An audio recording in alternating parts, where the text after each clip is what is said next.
¿no es verdad? En todo este ancho. ¿Y cómo definimos ese ancho? Por izquierda esta vez se relaciona con el panel, precisamente con el que vamos a diseñar, o estamos diseñando. Tomamos la mitad, 3,75. Por la derecha se relaciona con este otro panel de losa, de cuyo ancho tomamos también la mitad, 2,50 metros.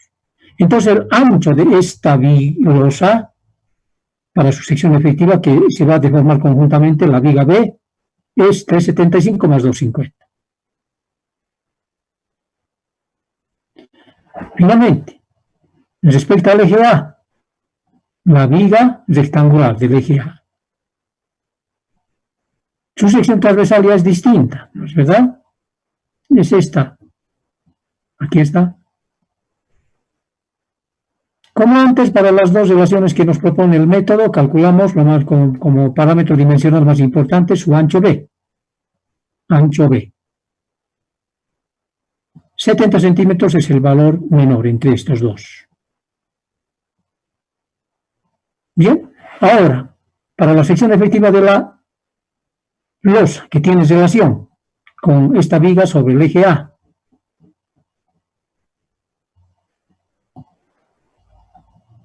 será este ancho. Simplemente por discontinuidad, la viga sobre el eje A se relaciona con un panel. Este panel por la derecha. No hay panel por la izquierda. Tomamos la mitad de este ancho. De 7,50 a 3,75 la mitad.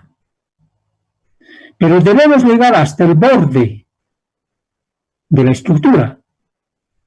A 3,75, por lo tanto, le debemos sumar la mitad del ancho de la viga misma. ¿No es verdad? Entonces, este ancho tendrá la franja de losa que debemos relacionar con la viga rectangular sobre el eje A.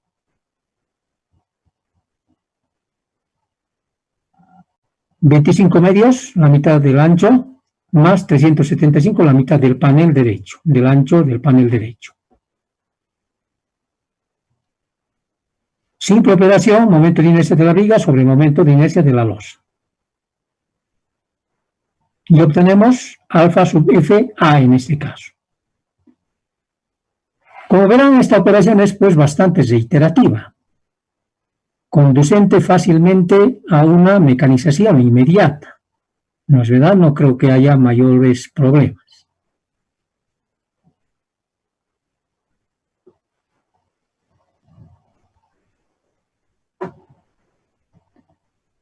Luego, teniendo ya los valores, los valores de los parámetros alfa sub F, uno por cada viga o uno por eje, calculamos el promedio y lo designamos como alfa sub Fm. Suma de los cuatro valores entre 4 y este es el promedio.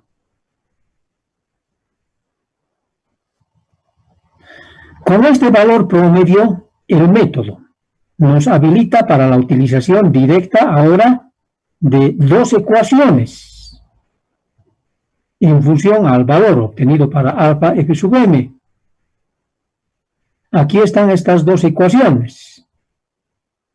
La hemos presentado en el texto guía, así como también está debidamente referenciado en el mismo reglamento del ACI, S14. Y observen cómo es que debemos utilizar, bajo qué condiciones. Serán intervalos para el parámetro alfa sub Fm. Cuando es menor o igual a 2, utilizamos esta ecuación. Cuando es mayor a 2, esta otra ecuación. Nuestro valor promedio, pues, es mayor a 2, ampliamente. 5,63. Esta ecuación, nada más que es esta, por lo tanto. H en milímetros para calcular el peralte requerido. Numerador. Ln, la luz libre. Aquí en el esquema gráfico, como apoyo, estamos haciendo conocer a qué se refiere con luz libre. La distancia entre las caras de los apoyos, ¿no es cierto? no es aquella longitud entre eje y eje. Entonces, debemos restarle la mitad del ancho del apoyo a cada lado. ¿No es verdad? Y L sub n es la luz libre calculada para la dirección del lado mayor. Punto 8 más F y E en Newton milímetro cuadrado, por lo tanto debemos expresar la resistencia a fluencia del acero. Dividido 36 más 5 veces beta, aquí aparece otro parámetro. Beta nada más es la relación de luces libres del claro mayor respecto al claro menor. Reemplazamos los datos y el resultado obtenido de ninguna manera debe ser menor a 9 centímetros o 90 milímetros. Existe, por lo tanto, una limitante. Para el caso nuestro, se requieren 168 milímetros, aproximadamente 17 centímetros. Adoptamos este valor por cuanto es mayor a los 90, como mínimo.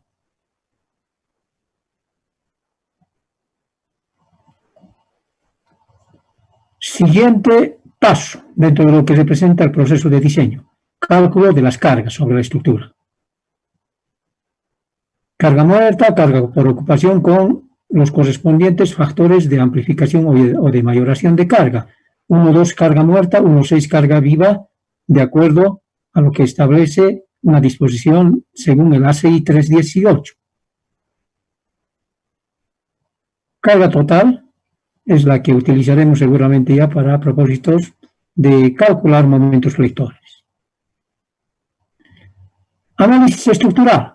Para poder aplicar aquel método debemos cumplir un conjunto de requisitos, son hasta 6. Vamos a pasar todo esto porque lo hemos explicado. 6 requisitos. Siguiente paso.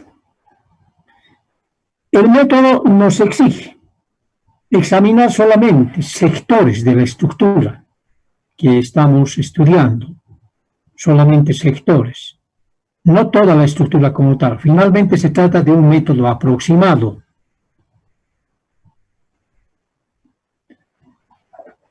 Ahora bien, para cada dirección se considera lo que se vienen a denominar vigas idealizadas,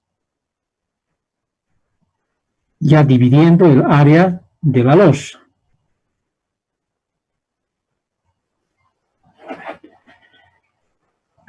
De lo que se trata es cubrir el área del panel que estamos estudiando, y este es el panel que estamos estudiando.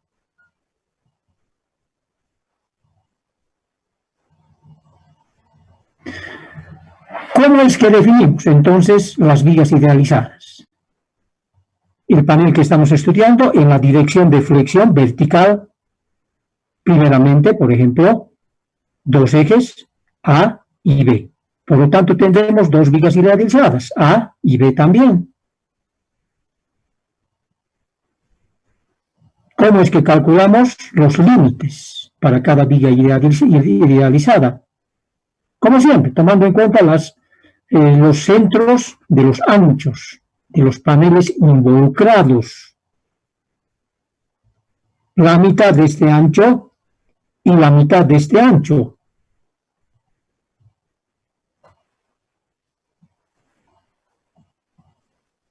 ¿No es verdad? Esta división ya la efectuamos anteriormente para el cálculo de los parámetros alfa sub f. Cambiamos el sentido del análisis horizontalmente, o la dirección, mejor dicho, dirección horizontal. Y debemos necesariamente estudiar también otras 2 vigas idealizadas, la del eje 2 y la del eje 3. Así vamos a poder cubrir en esta dirección el 100% del área del panel que se está estudiando.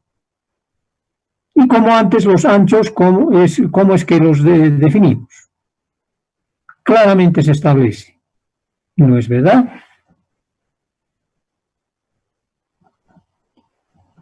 Entonces, cada estudiante en el proyecto va a tener que hacer similar operación.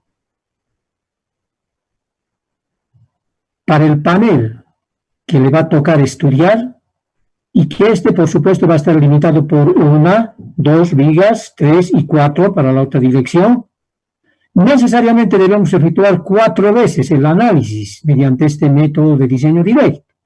2 vertical y 2 horizontal para las 2 vigas idealizadas en esta dirección. El mismo problema prácticamente tendrá. Ahora bien, viga idealizada por viga idealizada, como elementos individuales desconectados de su medio continuo. Procedemos al análisis mediante el método de diseño directo, también cumpliendo un conjunto de pasos. Viga A, los límites, y aquí a mayor escala se encuentra su representación gráfica. Aquí ya destaca la utilización de cierta nomenclatura.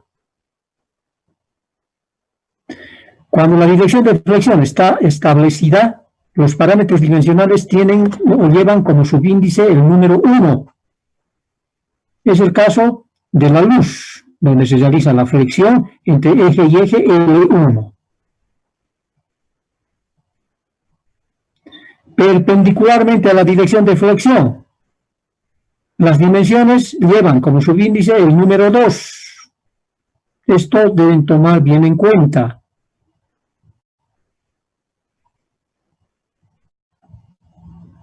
Bien. Primer parámetro a calcular para el análisis: el momento estático total. Se refiere al cálculo de un valor de momento relacionado con toda la viga, o para toda la viga. Es el término más correcto. Un momento para toda la viga.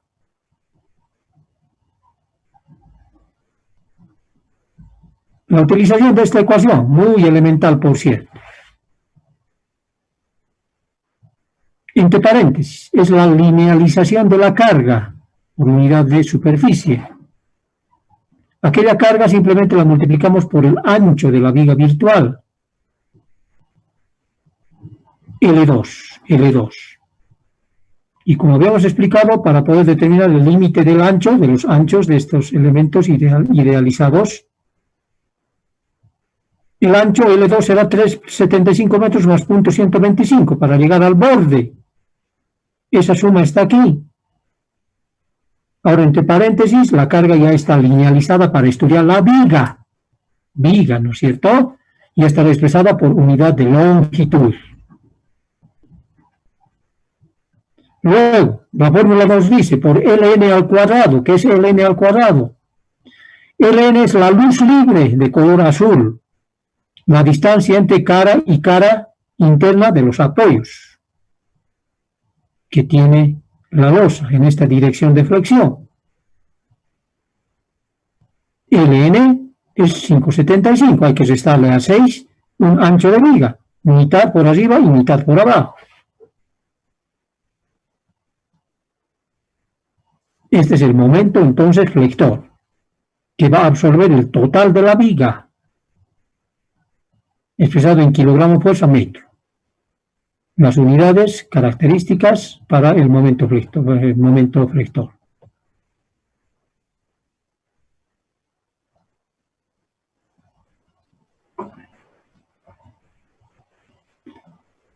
Distribución longitudinal.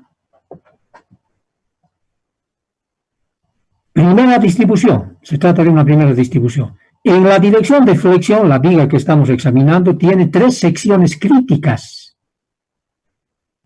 En los apoyos para momentos negativos, ¿no es verdad? En los apoyos. Y en el centro del clavo para momento positivo, 3 secciones críticas.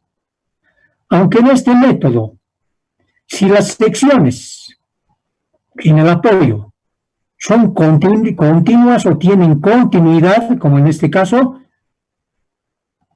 el valor del momento que se le va a asignar a esta sección o a estas secciones de apoyo es el mismo y se designa como el momento negativo interior. Porque son interiores las vigas estas de apoyo. No es verdad, son interiores, por la continuidad son interiores. Y cuando este es el caso, los coeficientes de distribución, ¿de qué es lo que vamos a distribuir? Este momento estático total. ¿Cuánto le corresponde a la sección 3 de momento negativo? ¿Cuánto le corresponde a la sección de momento positivo? ¿Y cuánto le corresponde al otro momento negativo?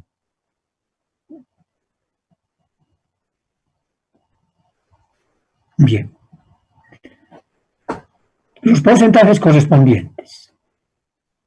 65% para los momentos negativos y 35% restantes para el momento positivo. Y ustedes me dirán, pero esto no suma la unidad. Si esto tal vez debe repartirse entre 3. Pero de acuerdo a lo que establece esta ecuación del momento estático total, equivale el valor total de momento calculado a aquel que se puede determinar para una viga simplemente apoyada, sujeta a una carga uniformemente distribuida. Ahora bien, en una viga continua o en un vano de viga continua, estableciendo la analogía con la viga simplemente apoyada, entonces siempre nos dará como el cumplimiento al siguiente requisito de la estática, que la semisuma en valor absoluto, la semisuma de los momentos negativos, es decir, el promedio de los momentos negativos, más el momento positivo, debe ser el momento total, el momento estático total. Si .65 con .65 sumamos y dividimos entre 2, vamos a obtener .65. A .65 le sumamos .35 y aquí está el 100%, ¿no es cierto? La unidad de m sub 0. Bien. Aquí estamos mostrando cómo es que el método nos presenta de forma esquemática, así ya con los valores correspondientes para los coeficientes de la distribución longitudinal, aquella que hemos explicado para esta primera viga, estos. Para 2 casos, dice. Coeficientes para vano interior y coeficientes para vano exterior. En la dirección de flexión, este es pues un vano interior, continuidad y continuidad. En la dirección de la flexión. Y por lo tanto, deberíamos utilizar, aquí está gráficamente, .65 momento negativo, .65 y .35 para el centro de la luz. Es lo que hemos hecho.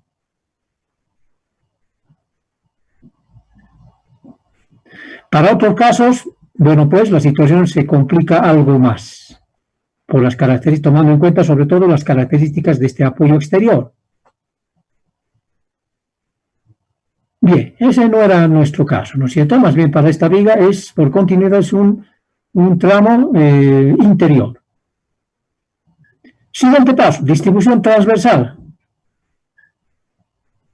Sucede que estos momentos ya calculados para las secciones corresponden pues al ancho total de la viga, al ancho total, L2.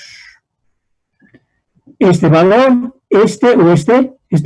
corresponden al ancho total, o consideran el ancho total.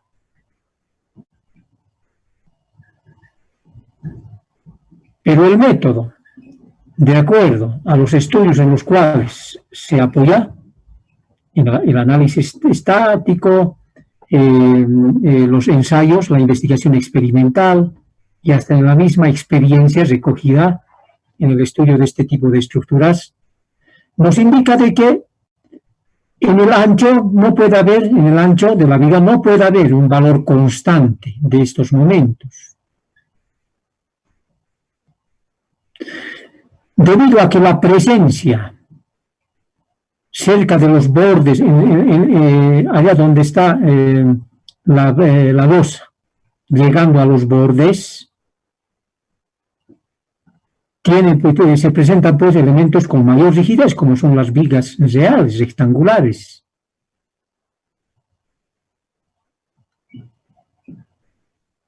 ¿Sí? Y que como están siempre interactuando durante el proceso carga de formación, viga con la losa, en este sector la viga, por su mayor rigidez, va a tomar o absorber más carga que la placa adyacente.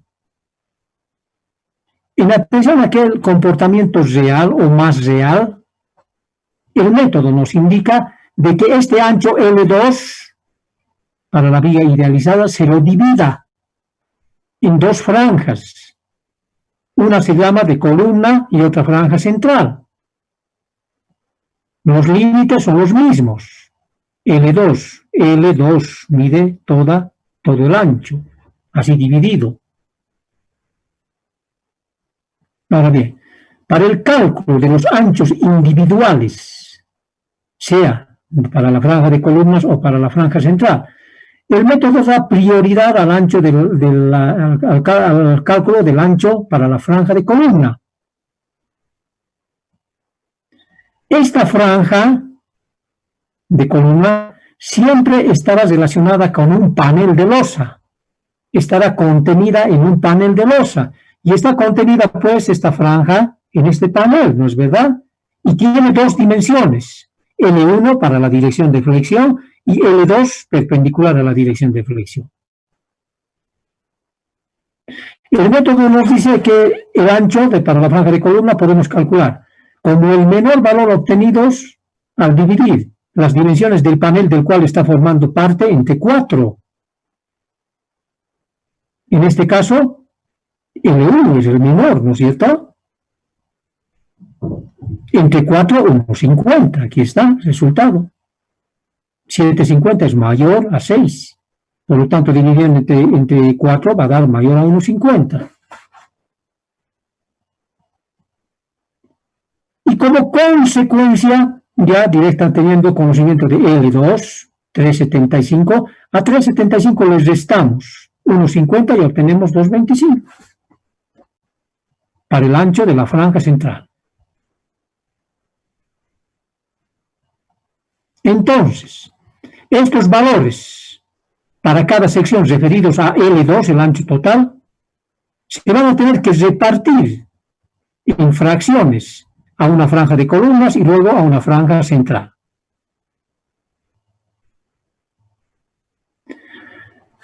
Para esta distribución, que se conoce como la distribución transversal o la segunda distribución del momento M sub 0, se requieren 3 parámetros. Alfa F1 es el nombre general. Alfa F1. ¿A qué se refiere este parámetro?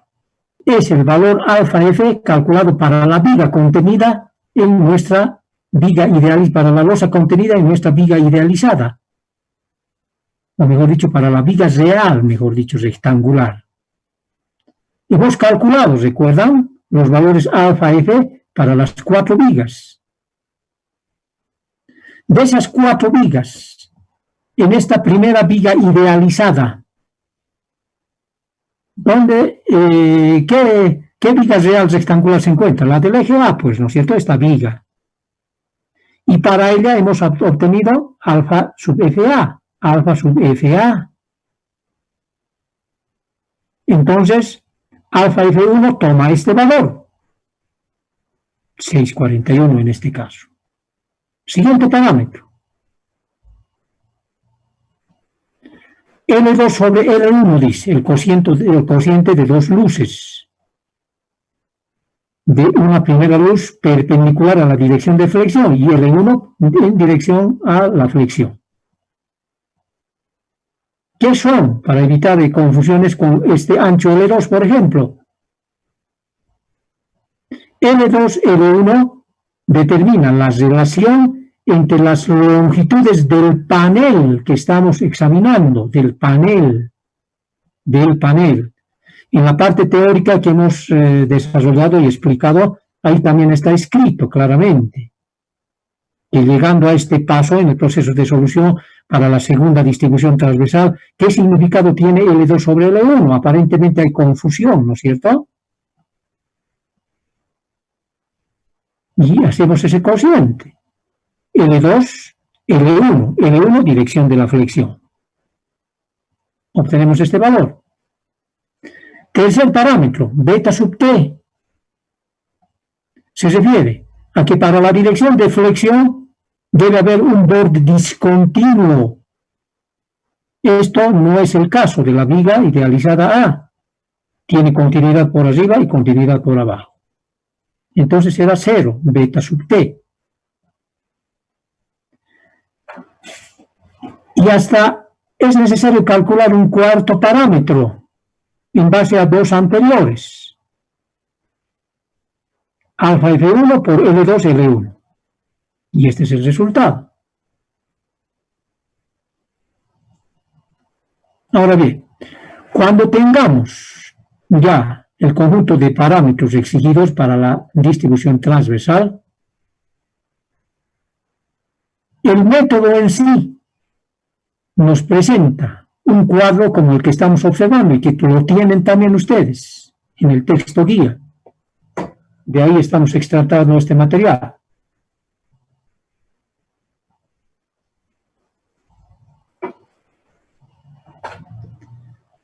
Observen, la relación L2-L1. Simplemente tres valores. Es muy limitado el uso de este cuadro. Seguramente hay que hacer algunas operaciones relacionadas con la interpolación lineal, etcétera, etcétera. Porque L2 sobre L1 no pues va a ser exactamente 0.5, 1 o 2 siempre. En nuestro caso, 1.25. Entonces tendríamos que hacer la interpolación lineal entre estos dos límites, ¿no es verdad? Operaciones sencillas, pero que consumen tiempo. De ahí que el uso de este cuadro es impráctico. Y como siempre, las normas de diseño mismas, así como bibliografía de apoyo que estudia el tema, nos proporcionan a veces algunas herramientas de diseño, las cuales permiten agilizar el proceso de solución. Y para esta parte se tiene como ayuda gráfica un conjunto de diagramas, se conocen como los diagramas de interpolación, el que estamos observando, son hasta 3, uno por sección, 3 secciones, ¿no es cierto?, para nuestra viga, en el apoyo, en el interior para el momento positivo y en el otro apoyo, 3 secciones, uno por sección. Pero ya les he mencionado, este método distingue con referencia a para los apoyos o para los momentos negativos en los apoyos y en atención a la continuidad como momento negativo interior o momento negativo exterior. Nuestros dos apoyos son interiores por la continuidad. No hay entonces un apoyo exterior. De ahí que también hemos obtenido para ambas secciones de los apoyos el mismo valor del momento negativo.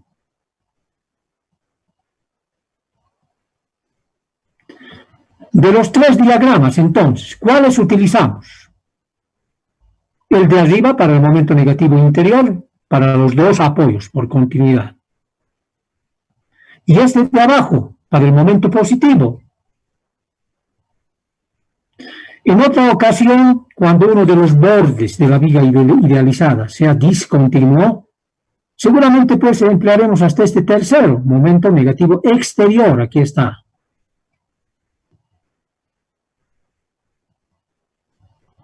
Y su uso es muy elemental, muy sencillo. Ahora bien, ¿qué es lo que vamos a calcular utilizando estos diagramas de interpolación?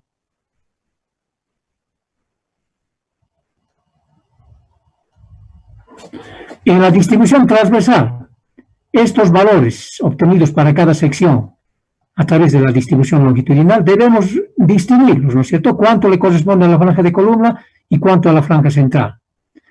El cuadro, así como los diagramas, nos permiten calcular el porcentaje que le corresponde tomar a la franja de columnas. Franja de columnas, se da nuevamente prioridad. El resto, por simple diferencia, entonces lo absorberá la franja central. No habría mayor inconveniente. ¿Cómo es que utilizamos estos diagramas? Horizontalmente, o en el eje de las abscisas, existe una escala para la relación L2 sobre L1. Cada división punto 1. Punto 5, punto 6, punto 7, punto 8, punto 9, 1. 1, 5, 1, 1, 1, 2, 1, 3, 1, 4, 1, 5. Para la viga que estamos analizando, esa relación es 1,25. 1,25. Y alfa 1, alfa F1, L2, L1 es 8. Ahora bien, una vez que hemos localizado L2 sobre L1, 1,25, entonces trazamos una recta vertical a la línea de las abscisas, perpendicularmente. Y hay un haz, o un conjunto de rectas inclinadas. Es para los valores alfa, F1, L2, L1. Cuando es menor a 8, menor o igual a 8, punto 6, punto 4, punto 2, 0. Menor o igual, eso es lo que le falta. A L2, L1, etc. Todo esto se repite para cada numerito aquí, aquí, aquí, aquí, aquí.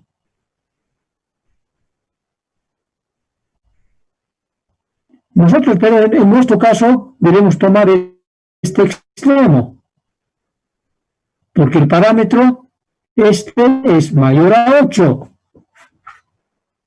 La intersección entonces de esta recta inclinada con la vertical de 1,25 L2 L1 determinan un punto de intersección.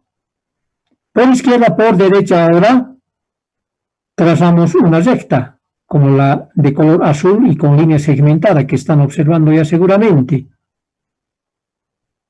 Esta recta intersectará a una escala vertical, donde están los porcentajes que le corresponde tomar a la franja de columnas en la repartición transversal.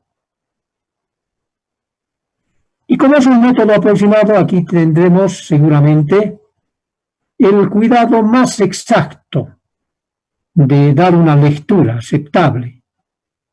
68%. Yo, por lo menos, he logrado ver en el diagrama que corresponde este punto. Entonces, el 68% de estas cantidades va a tomar la franja de columna. 100% menos 68, 32%, entonces absorberá la franja central. Esa es la distribución transversal.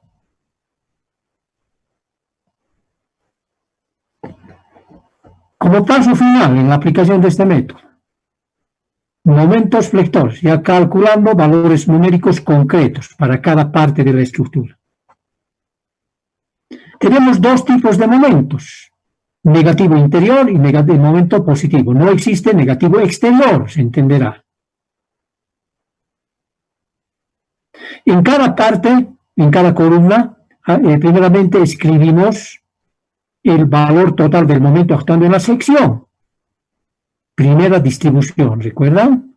Estos valores los trasladamos y los escribimos nuevamente aquí. En la sección, en todo el ancho L2 están actuando estos momentos. La distribución transversal está aquí. Franja de columna, franja central. Factor de distribución o porcentaje de distribución para la franja de columna. Hemos visto 68%, de acuerdo al diagrama de interpolación. En los dos casos, momento negativo o positivo, y también lo mismo. ¿Para qué? Y vamos a explicar lo mismo prácticamente en el cálculo del porcentaje para el momento negativo interior. Iguales porcentajes arroja. ¿Ya? 68%, 68%. Toma la franja de columnas. De este momento total, o para el ancho L2 de la viga idealizada, el 68% en la franja de columna nomás es este valor. Negativo y momento positivo. Pero en la franja de columnas,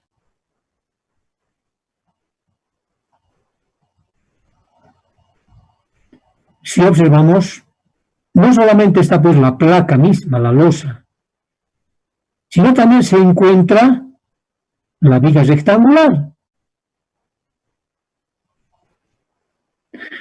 la cual, debido a sus características de rigidez, por supuesto va a tomar o absorber mayor cantidad de la carga. Esto es equivalente a absorber mayor cantidad del momento calculado para la franja. Y esta relación nuevamente de alfa F1 por L2R1 es determinante para aquello.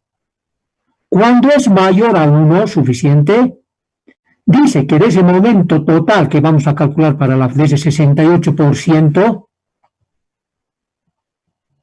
la viga, por su mayor rigidez, va a absorber el 85%. Y la losa, por lo tanto, la losa adyacente, el 15%, nada más.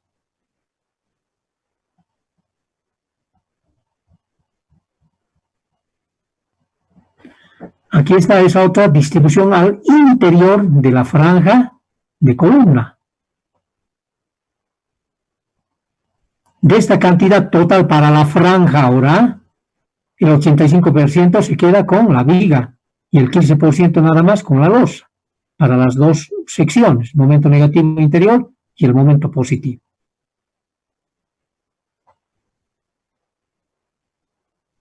Nos interesará, por supuesto, estos valores para el diseño de la losa. Y entenderán de que al haber momentos para la misma viga, para el mismo apoyo, podemos aprovechar este método hasta poder analizar al apoyo mismo, es decir, a la viga, y posteriormente seguramente el diseño.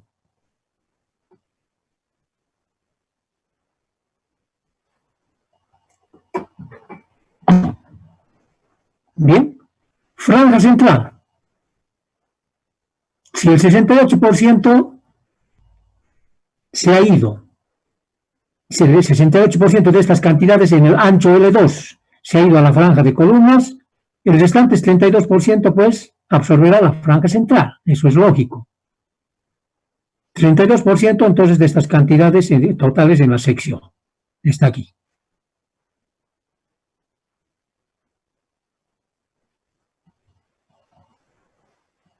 Ese es el proceso de análisis.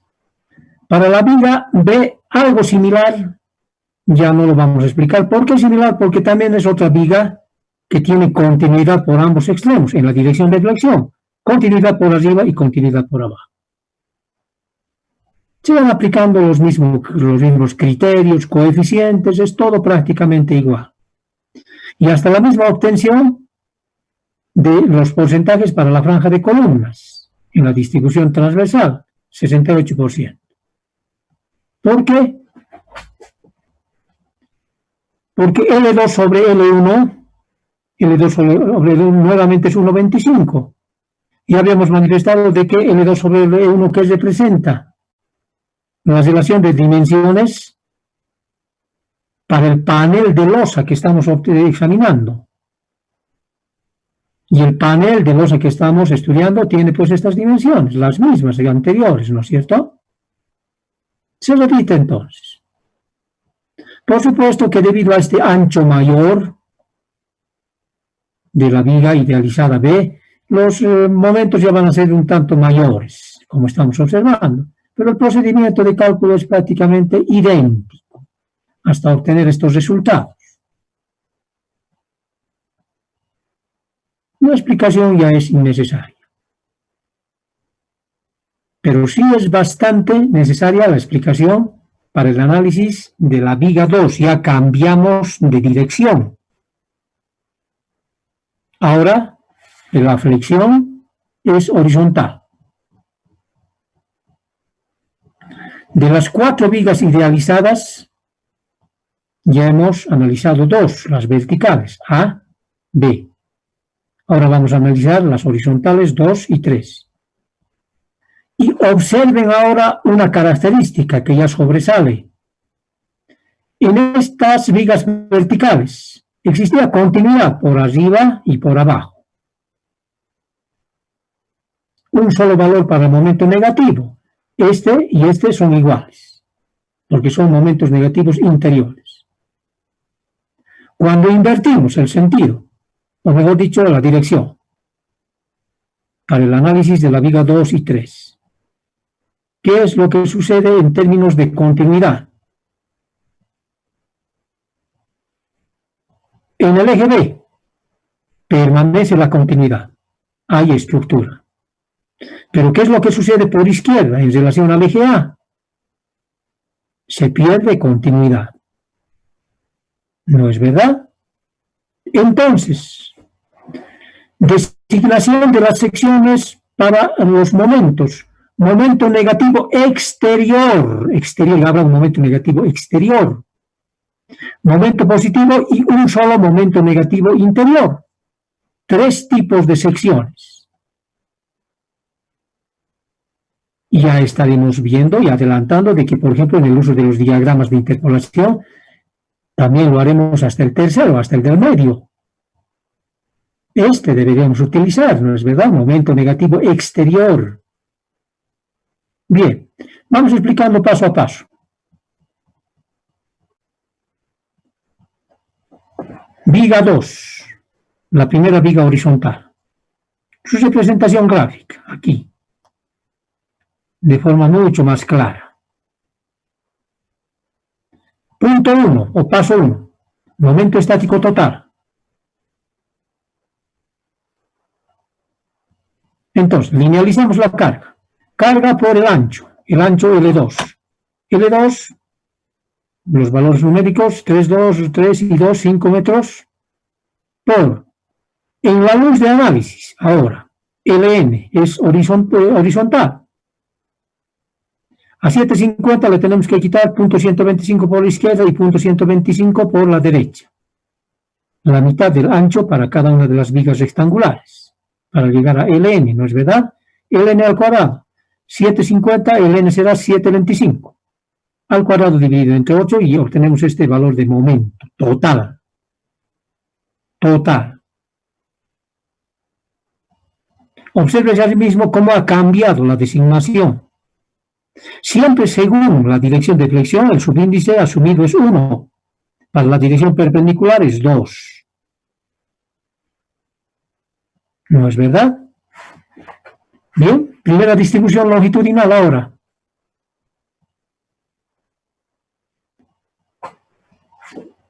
Esta viga que estamos examinando, viga idealizada, ya no es pues continua por ambos extremos. Discontinuidad. ¿Y qué nos dice el método al respecto cuando está tratando la distribución longitudinal? Aquí está. Estamos en este caso, ¿no es verdad? Coeficientes para un vano exterior. Nuestro vano ahora es exterior, por la discontinuidad en este extremo.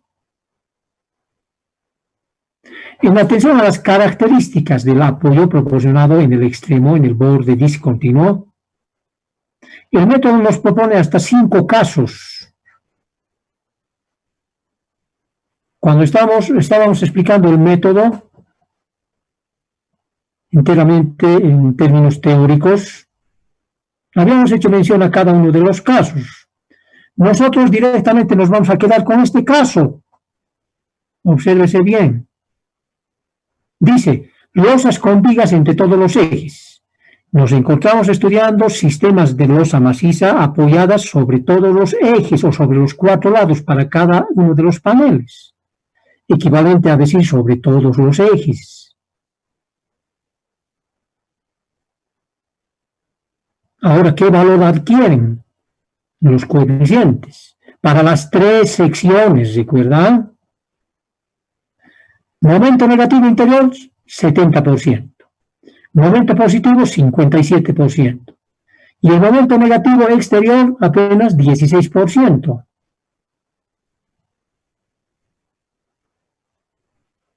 Como antes, para cumplir con aquel requisito de la estática. La semisuma de 0.70 más 0.16, o el promedio, y más 0.57 debe darme 1. Hagamos la prueba, si quieren.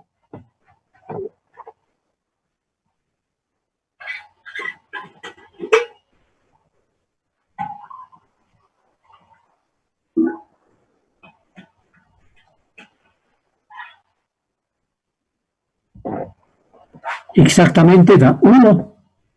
Ya han debido verificar varios estudiantes.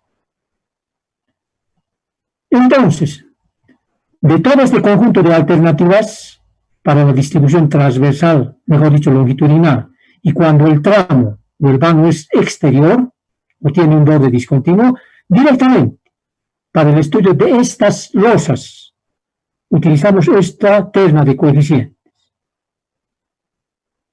70, 57 y 16.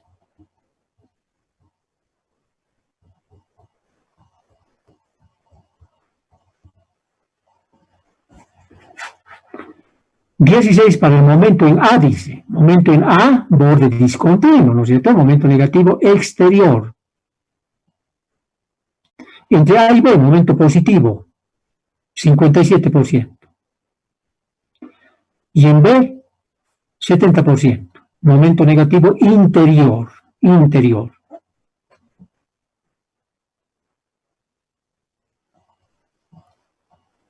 Entonces, utilizando estas fracciones o estos coeficientes, que representan fracciones de m sub 0, este valor total, calculado para cada una de las 3 secciones, son este conjunto de valores.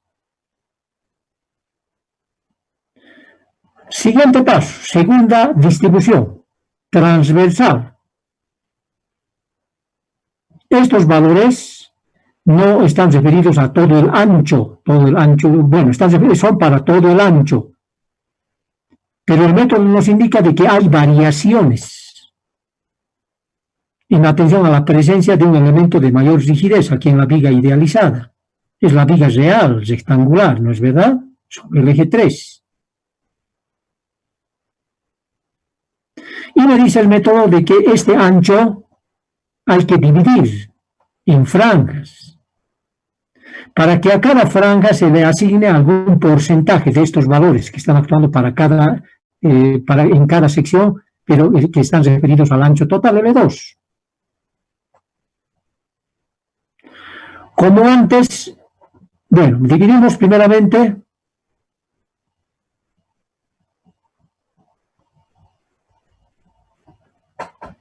la viga en estudio, la viga idealizada en estudio, en un conjunto de franjas, aplicando aquellos criterios, los mismos que hemos ido explicando cuando estábamos calculando las vigas verticales.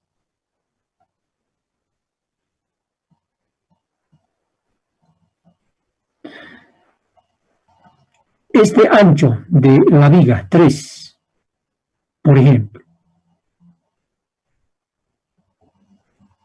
Bueno, aquí la viga 3 nos hemos pasado directamente, pero es igual la explicación para la viga 2. Bueno, nos quedaremos con la viga 3. 3, muy bien. El ancho de la viga 3, ¿cómo lo hemos determinado, jóvenes? Este ancho L2. Tomando en cuenta la mitad del ancho del panel con el cual está relacionado por arriba y la mitad del ancho del panel con el cual está relacionado por abajo, ¿no es verdad? Entonces, con referencia al eje de esta viga idealizada, el eje 3 tiene dos paneles, superior e inferior, con los que tiene relación. Aquí está una figura mucho más completa y justifica lo que hemos indicado últimamente.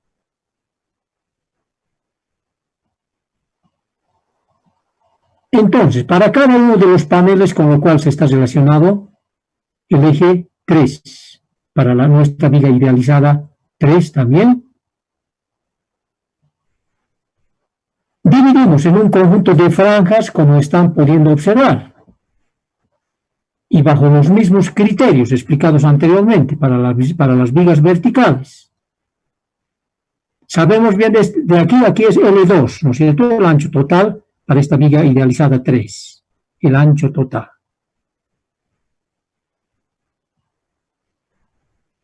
Ahora bien, parte de este ancho total le corresponde o está contenido en un panel superior y la parte restante en un panel inferior.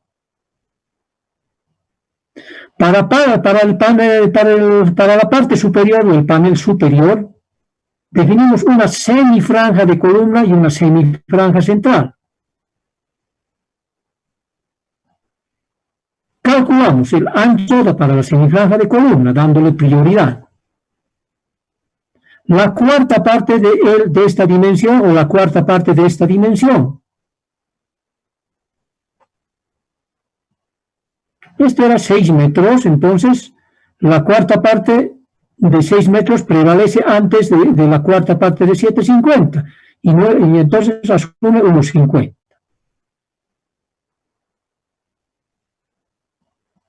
Si esto es 6, hemos tomado la mitad del ancho de este panel para la definición de L2.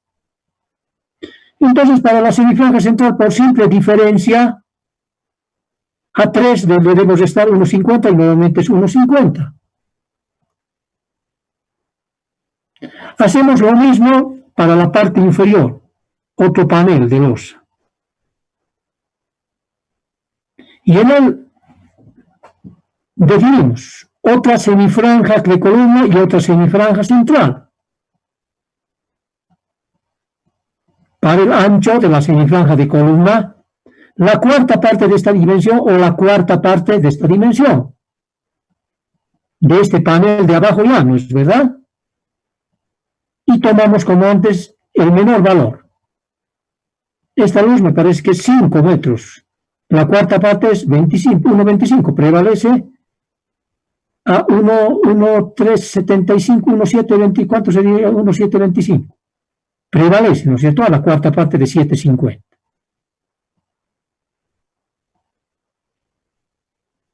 Semifranja central, 2,50 de aquí a aquí, menos 1,25, nuevamente 1,25.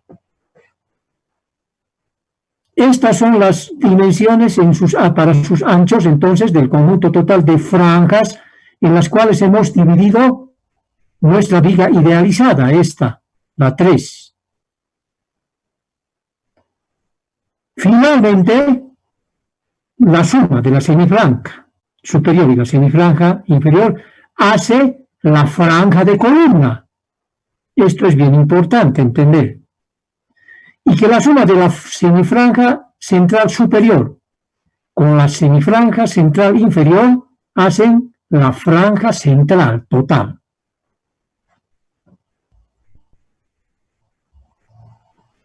Efectuada entonces aquella división ideal también, o imaginaria, en este ancho L2 de la viga idealizada, procedemos para el cálculo de la distribución transversal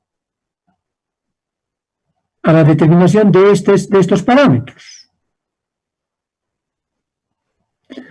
alfa F1 ahora, esto es una designación general, le corresponderá pues tomar ¿qué? Alfa F, aquel que corresponde pues a la viga 3, ¿no es cierto? Hemos calculado alfa F3 para esta viga rectangular, contenida en el eje 3.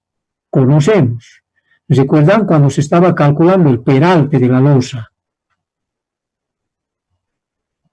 Alfa F3, aquí está, alfa F3.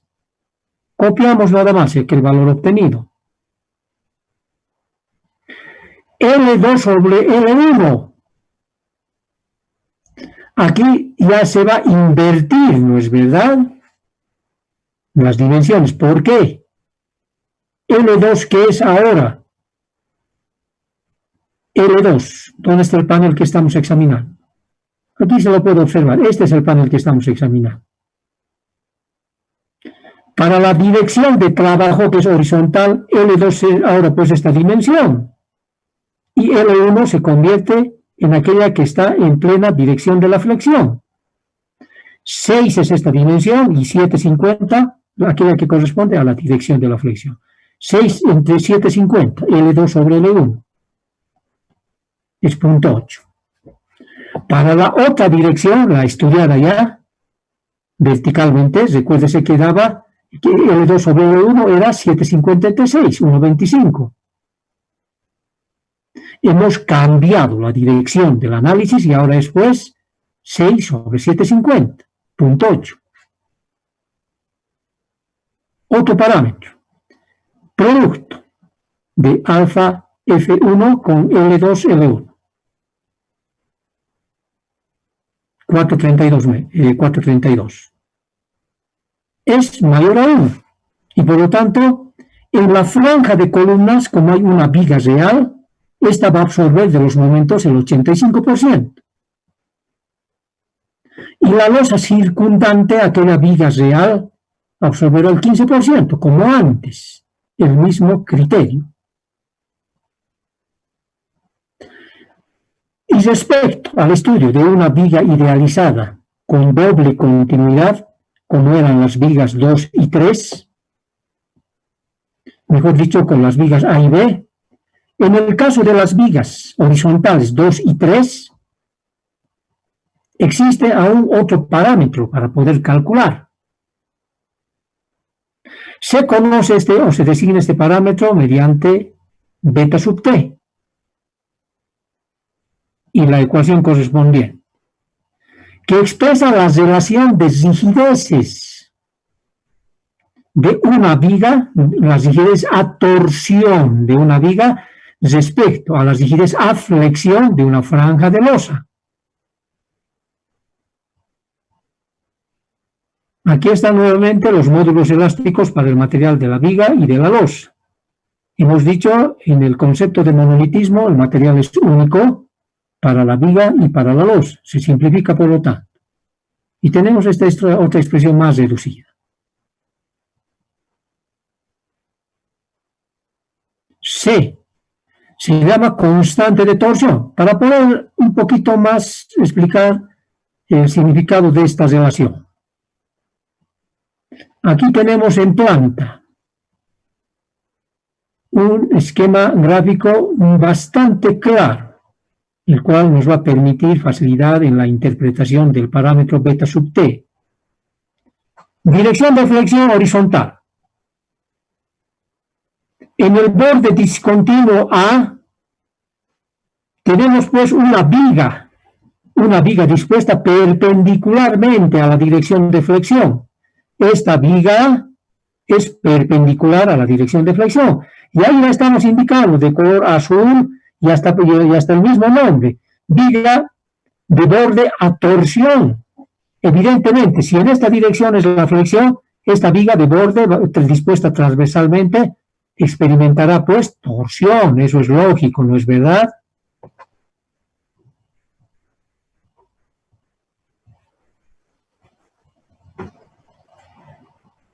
Bien, entonces debemos calcular la rigidez a torsión mediante esta constante de torsión para la sección efectiva de esta viga transversal. Aquí está. prácticamente la misma sección efectiva, aquella que nos permitió calcular el peralte, con la diferencia de que ahora ya conocemos, ¿no es cierto?, el peralte real, 17 centímetros. Para el cálculo del peralte habíamos adoptado un valor preliminar, ¿recuerdan? H sub 0 le hemos designado, 15 centímetros. Pero a esta altura del análisis o del estudio ya conocemos pues este parámetro. Y exactamente utilizamos los mismos criterios, las mismas indicaciones, fundamentalmente para el cálculo del ancho del ala. Bien. Una vez que hemos obtenido las dimensiones para la sección efectiva de esta viga transversal, es como haría un corte aquí y este es el resultado, nos imaginaremos ya, ¿no es verdad? Este es el eje A.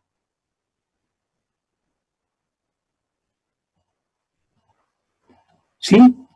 Ahora, para C, este método, para el cálculo de C, el método nos exige que la sección efectiva la descompongamos según un número determinado de rectángulos elementales.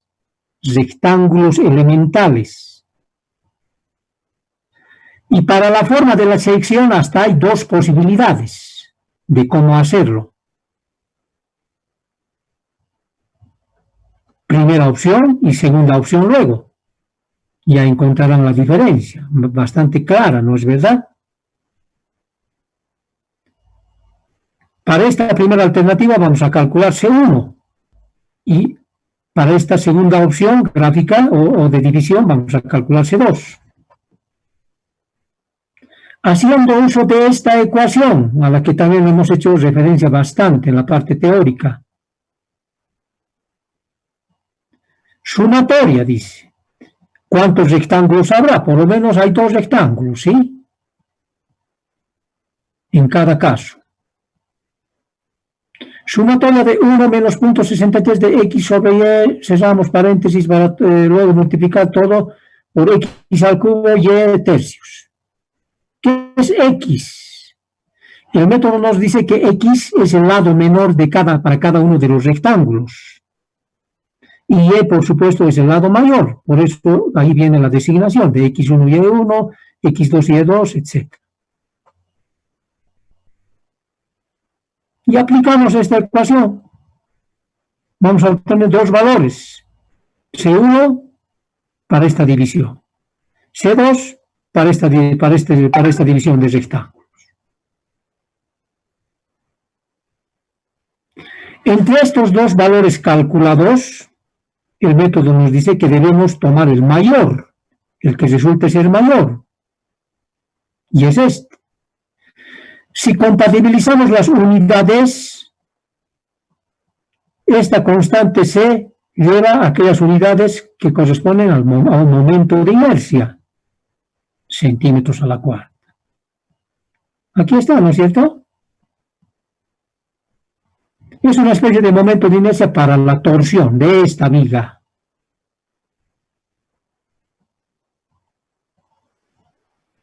El denominador, momento de inercia a flexión para la losa. A flexión para la losa.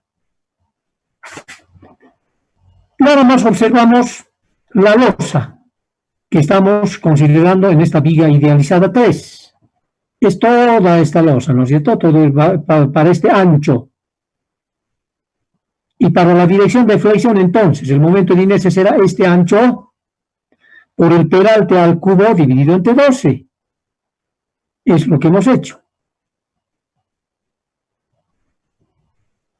Ancho, 3 más 2,50, 5,50. Peralte al cubo sobre 12. Luego, aplicamos la ecuación para beta t y calculamos el valor correspondiente. No hay nada dificultoso, son enteramente entre operaciones geométricas y matemáticas que son muy sencillas por hacerlas.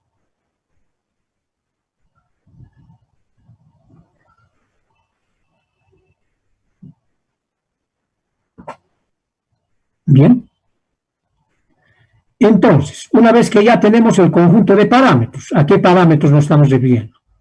Alfa, bueno, este sobre todo, L2, L1, alfa F1, L2, L1, y beta sub T, además, para este caso, de la que se ha dado por la discontinuidad.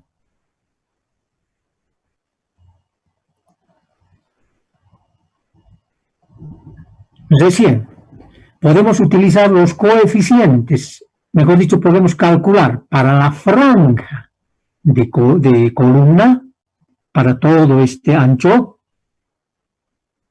qué porcentaje le va a corresponder de los momentos que hemos calculado mediante la distribución longitudinal en cada sección. Estos, recuérdese que están referidos a L2 completo.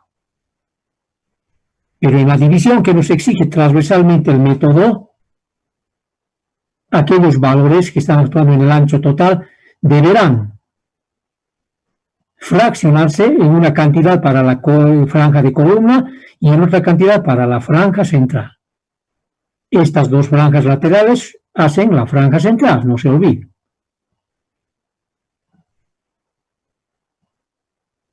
L2 sobre L1. Bueno, va a ser fácil y reiterativo el uso, el cálculo de los porcentajes para los momentos positivo y negativo interior. L2 sobre L1 es 0.8. Ya hemos ubicado 0.8. 0.8. Siguiente parámetro. Vamos verticalmente a intersectar a la recta correspondiente del valor alfa F1, L2, L1. En nuestro caso es 432. 432 es mayor a 1, debemos intersectar con esta recta de abajo. Justo ahí. Nos trasladamos horizontalmente por izquierda o por derecha y leemos la escala vertical, escala gráfica vertical. Y es aproximadamente 81. Aquí estará en función, digamos, a la capacidad visual, ¿no es cierto?, de los estudiantes, así como mi persona. Tal vez alguien me dirá, no es 81, es 80.5, otro me dirá, no, es 81.5, pero por ahí está. Es aceptable. Finalmente, lo que estamos aplicando es un método aproximado. Entonces, para el momento negativo interior y para el momento positivo, el 81% del momento total que está actuando en la sección se debe distribuir aquí, a la franja de columna. Entonces, el 19% a la franja central. A esta franja más esta franja, solamente el 19%. Y viene aquí lo más importante, y es donde debemos prestar la atención. ¿Qué es lo que sucede para poder definir el porcentaje de momento para la franja de columnas cuando el momento es negativo exterior? Utilizamos el diagrama del centro. Diagrama del centro.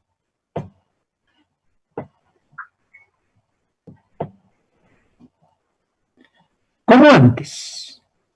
Paso 1, ubicamos L2 sobre L1. Recuerden, esto es L2 sobre L1. Intersectamos a alfa 1, L2, L1. Aquí abajo nos prolongamos esta recta inclinada y nuevamente tenemos el 81%. Bueno, aquí está. En la parte derecha tenemos un gráfico auxiliar, el que lo estábamos viendo ya seguramente. Respecto a un punto, hay un conjunto de rectas, de líneas, un haz de rectas. ¿No es verdad? Como estamos observando. Y que estas rectas, en una escala vertical, representan a los valores de beta. Aquí está la escala de los valores de beta sub t. Beta sub t.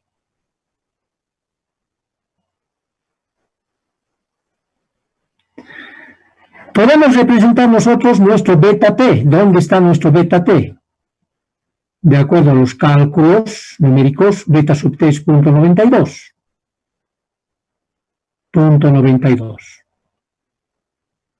0.5, 1, 1.50, 2 hasta 2.50. 0.92 igual. Está en función a la persona que digamos puede apreciar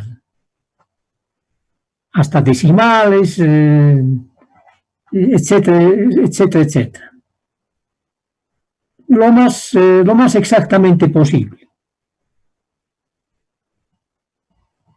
Aquí ya estoy representando hasta aquí, 0.92, antes de llegar a 1, ¿no es verdad? Aquí está la línea azul, segmentada. Y esta mi línea, desde a partir de este punto, pues, una vez que he ubicado 0.92, la trazo hasta el punto común que tienen estas rectas de beta t. Ahí está el punto común. Y esta es mi recta inclinada.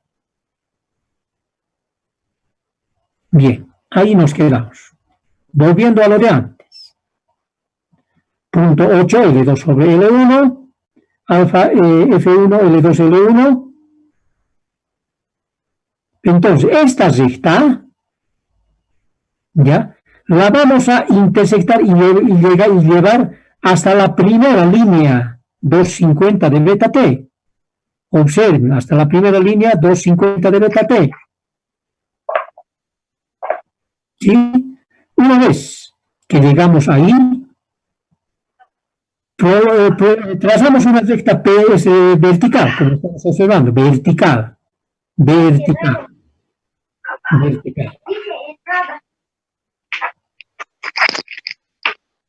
Ahora, la operación geométrica que hemos hecho anteriormente y que nos ha permitido ubicar beta sub t 92 y una recta para el estoy haciendo ya. Hay alguien que está con el micrófono activado. Bien, entonces la intersección de esta recta, llegando al valor de 2.5, a esta recta inclinada, subimos verticalmente. Aquí está. La recta inclinada para nuestro beta sub t, 0.92, se intersectan en un punto, ¿no es verdad? A partir de este punto, por la izquierda, vamos a intersectar por segunda vez a la escala vertical. Y es ahí donde finalmente damos lectura a un cierto valor de porcentaje. Como antes, aproximadamente yo leo 94.5, 80, 90, 100, 94.50.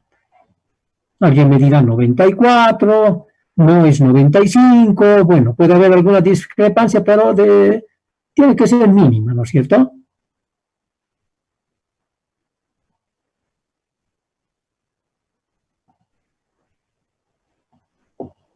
$94.5% entonces. En resumen, para la distribución transversal, utilizando los diagramas de interpolación, estos me dicen de que el 81% del momento total actuando en la sección va a ser absorbida por la franja de columna, en el momento positivo y el momento negativo interior. Y para el momento exterior, momento negativo exterior, el 94.5% va a tomar la franja de columna.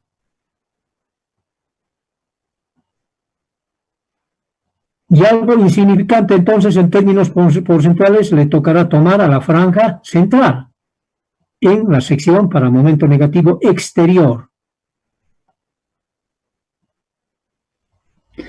Este diagrama finalmente también es bastante práctico en cuanto a su uso. Nos exime de realizar muchas interpolaciones lineales en caso de que nosotros hubiéramos recurrido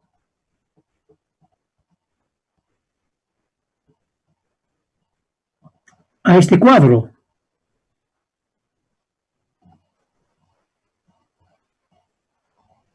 El uso de este cuadrito es muy limitado, aquel que nos presenta el método, como están observando. Más práctico siempre utilizar los diagramas de interpolación.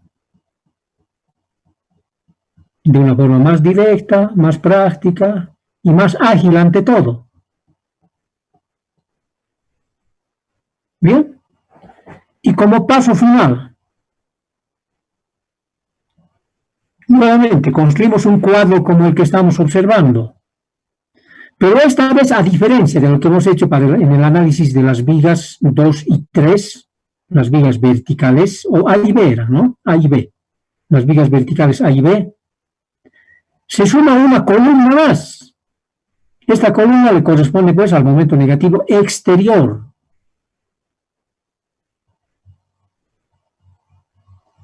Como siempre, hay dos momentos negativos. Pero cuando hay doble continuidad, las vigas A y B, entonces los momentos negativos, los dos son interiores.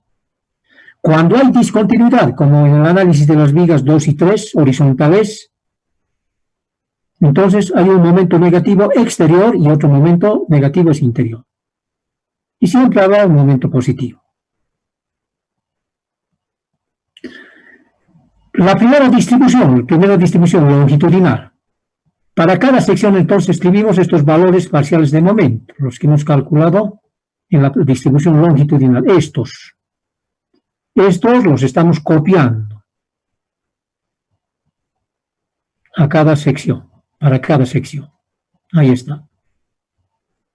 Ahora, estos momentos debemos distribuir, ¿no es cierto?, en una franja. ¿Qué cantidad corresponde de estas cantidades a la franja de columna y a la franja central? Franja de columna. El análisis transversal ha determinado de que debe tomar esta franja el 81%, el momento negativo interior y el momento positivo. Y el momento negativo exterior es 94.5, como estamos observando. 81, 81, 94.5. 81, 81, 94.5. Entonces, de estas cantidades totales actuando en el ancho L2, para el ancho de la franja de columnas le corresponde el 81, 81 para estos dos momentos, estos valores. Y para el negativo exterior, este valor. Asimismo, debido a que en la franja de columna se encuentra la viga real, esta absorbe el 85% y 15% tan solo la losa. De estas cantidades para toda la franja de columnas, entonces aquí se reparte a su vez internamente, si vale el término, para la viga y para la losa.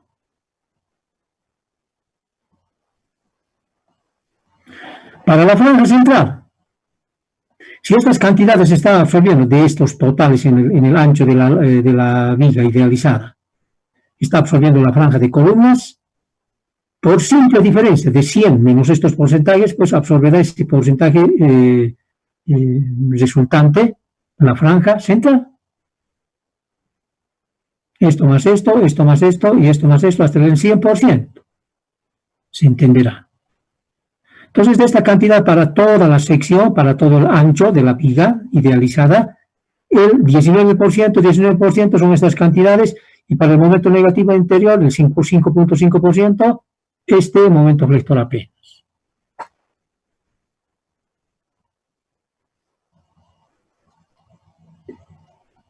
Es la explicación que se ha dado para este método de diseño directo como método aproximado para el cálculo de momentos flectores. Un método muy práctico, por cierto, que nos facilita bastante para poder cumplir con la fase de análisis estático de la estructura. Recordad que los momentos flectores nos van a permitir para las dos direcciones, o nos van a servir para poder diseñar la armadura, no a flexión, ¿no es verdad? Así se entenderá seguramente. Preguntas que tengamos, jóvenes.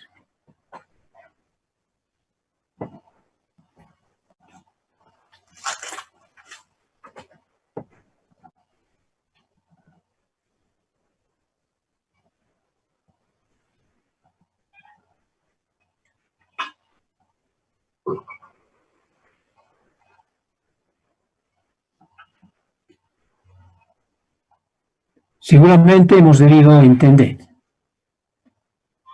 No hay preguntas. Una vez concluido el análisis para las dos direcciones, como resumen, presentamos los momentos flectores para el diseño de la losa, exclusivamente, la losa. Aquí, en este resumen, ya no están apareciendo los momentos flectores que hemos calculado para la viga, en la franja de columna, estos valores. Verticalmente, al haber analizado las vigas A y B. A, en la franja de columna. Franja central. Viga B. Franja central, estas dos franjas son, por si acaso, semifranja central más semifranja central, franja central. 3 momentos para las 3 secciones. Y aquí, franja de columna. 3 momentos para las 3 secciones de esta franja. Lo propio horizontalmente en el análisis de las vigas 2 y 3. 2, viga 2. Franja central o semifranja central más semifranja central. Hacen la franja central. Momento negativo exterior para estas dos franjas, ¿no? Semifranjas. Momento positivo para estas dos semifranjas centrales. Y momento negativo para las dos semifranjas centrales. Franja de columnas. Para esta semifranja de columna y esta de abajo, estos son los valores de los momentos. Negativo exterior, negativo interior y positivo. Lo propio para la viga 3.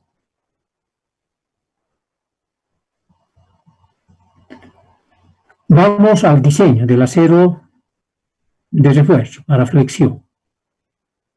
Desde aquí prácticamente ya es algo repetitivo todo lo que habíamos visto y estudiado cuando estábamos diseñando una losa en una dirección.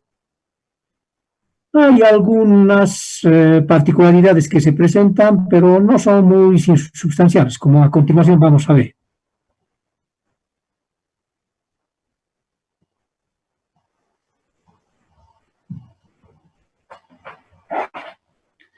Sección de diseño. Aquí está un sector de losa en el cual estamos destacando los parámetros dimensionales más importantes asociados. Tenemos aquí, por ejemplo, el peralte de losa, cuyo valor hemos calculado por requisito de rigidez 17 centímetros. B se refiere a qué en el estudio de losas en dos direcciones en este caso. Se refiere al ancho de una franja. Ancho de las franjas, recuerda, ya no es un ancho unitario, por si acaso. Por ahí también los momentos flectores no están expresados por unidad de longitud, sino están en kilogramo metro, la unidad característica de los momentos.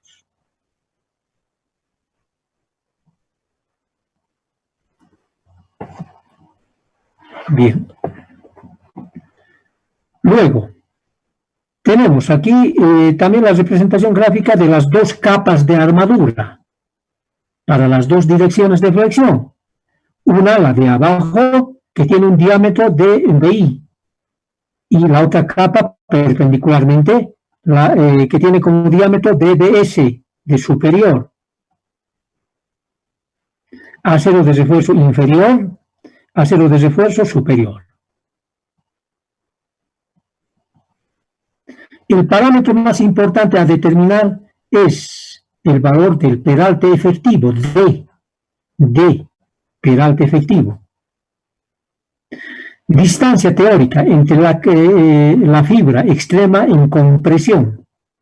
aquella fibra que está experimentando mayor compresión, hasta el centro de gravedad del acero en tensión o en tracción. Y debido a que hay dos capas de armadura, entonces existirán también pues, dos valores de D sub S para la capa superior y D sub I para la capa inferior. Teniendo además conocimiento del recubrimiento, 2 centímetros, además, asumiendo inicialmente valores para los diámetros de las bases. Ese es el propósito. Debemos diseñar estos diámetros. Pero en esta etapa ya necesitamos esta información. Sí, entonces podemos asumir inicialmente valores comunes para las estructuras que estamos estudiando.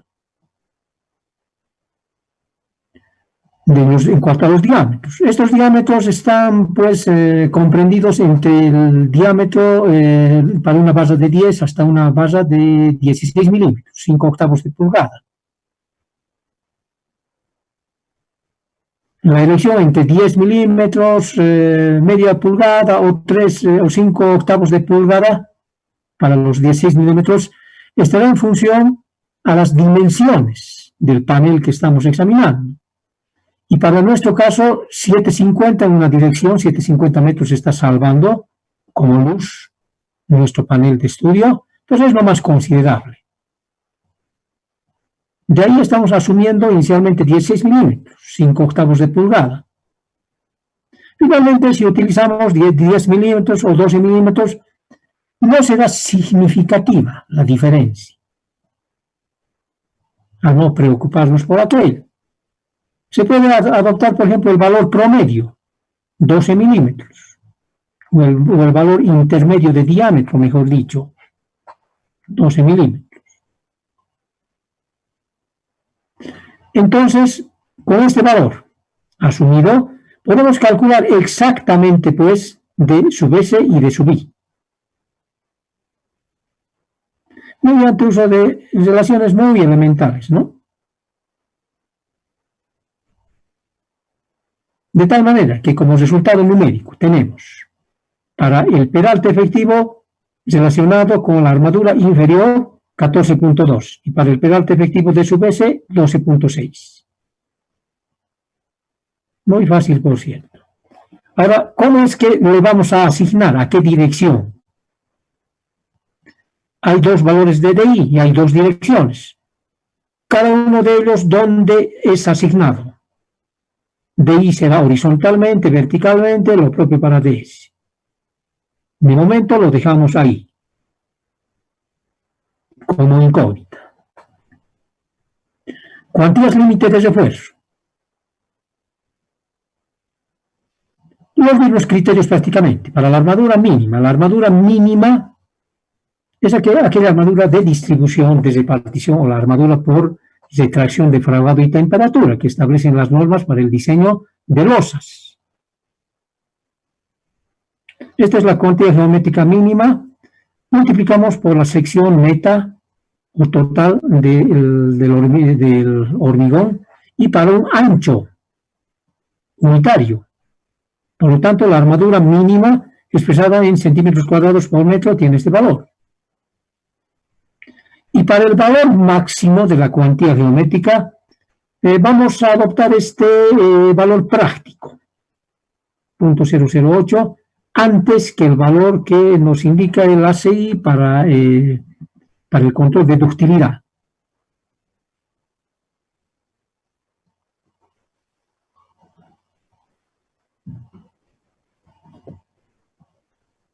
Bien, 306 y 1136 centímetros cuadrados por cada metro. Siguiente punto. Ingresamos a la verificación de la capacidad resistente. En la etapa de diseño ya nos encontramos. Para flexión, inicialmente. También el mismo criterio. Vamos a calcular el requerimiento de un peralte mínimo cuando utilizamos la cuantía máxima permitida.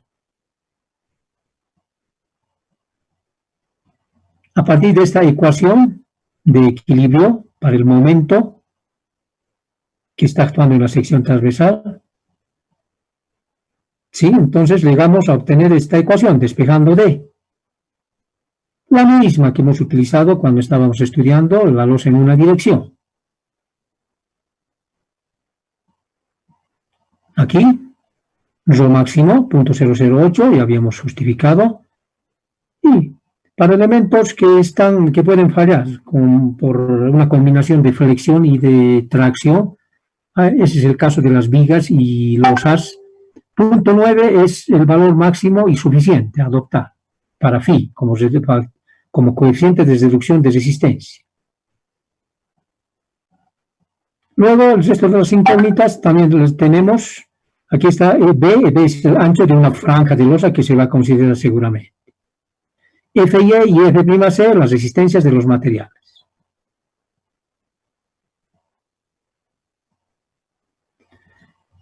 Para las dos direcciones, entonces, vamos a calcular el requerimiento de un peralte necesario mínimo, utilizando la cuantía geométrica máxima permitida, 0.008. Dirección vertical, nos trasladamos y observamos de dónde hemos obtenido estos valores, para el momento y para el ancho respectivo. Vertical. 9000, observen. 9000 se presenta o le corresponde a la franja central, a esto más esto. Recuérdese, no solamente es a esto, más esto. Semifranja central, semifranja central. Entonces el 9507,45 como momento negativo cuando hemos analizado la viga B en la dirección de flexión vertical, está relacionado con qué ancho de losa. 2,25 más 1,25, ¿no es verdad? 2,25 más 1,25. 2,25 más 1,25. Reemplazamos en esta ecuación y obtenemos como requerimiento para el peralte mínimo 9,88 centímetros. Cambiamos la dirección horizontal. En el estéreo de las vigas 2 y 3. Ahí hemos detectado como momento máximo 8000 para este ancho. Veamos. 8000. Está aquí. Es un momento negativo interior. Se presenta en la viga 3 y en su sección para momento negativo interior, ya lo dije. ¿Y en qué franja? Observen en qué franja. En una semifranja central. Pero este valor le corresponde a las dos semifranjas que hacen la franja. 8505 entonces le corresponde a 1,50 más 1,25. A 1,50 más 1,25. 1,50 más 1,25. Por segunda vez utilizamos esta ecuación y calculamos D. ¿Cuál es el requerimiento mayor? Bueno, antes, para las dos direcciones 9,88 se requiere y 10,54 utilizando la cuantía máxima permitida. Pero nosotros tenemos como valores disponibles estos, que son superiores a aquellos mínimos requeridos y por lo tanto aseguramos, ¿no es cierto?, se da cumplimiento al requisito de resistencia para flexión. Verifica. Ahora estamos en condiciones de asignar los D, que son dos, recuerdan, inferior y superior, a cada una de las dos direcciones. Esto es determinante, los resultados que hemos obtenido para los valores de D mínimos, con la cuantía máxima 0.008. ¿Dónde se requiere más? ¿En qué dirección? En la horizontal.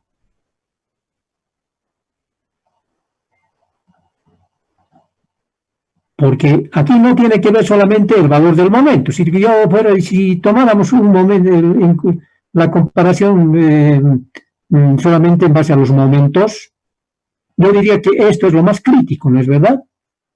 Pero mucho tiene que ver también el ancho. Aquí los 9.507 es para 3,50. Aquí los 8.505 es para 2,75 apenas. Y entonces es la dirección más crítica, haciendo comparación entre los D requeridos. Y está todo lo que hemos explicado. Dice, dirección principal a partir de este momento va a ser la horizontal, allá donde hemos obtenido el D mayor, asignándole por lo tanto DI, D inferior, 14.2. Y a la otra, por supuesto, DS, el 12.6. Esquemáticamente estamos mostrando.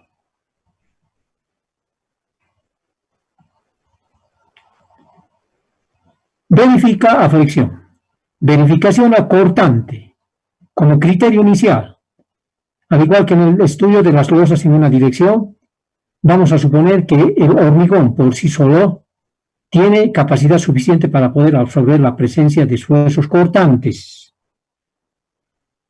sin ninguna armadura como refuerzo. Esta es la ecuación fundamental de resistencia. Miembro derecho. Por el miembro derecho comenzamos. Factores de reducción de resistencia para cortante, 0.75. B sub C, la fuerza cortante que puede absorber el hormigón. Por esta ecuación. Sí, el esfuerzo unitario, simplemente calculado como la raíz cuadrada de EB', la resistencia a compresión del hormigón, entre 6. Por B y por D. Vamos a tomar en cuenta un ancho unitario.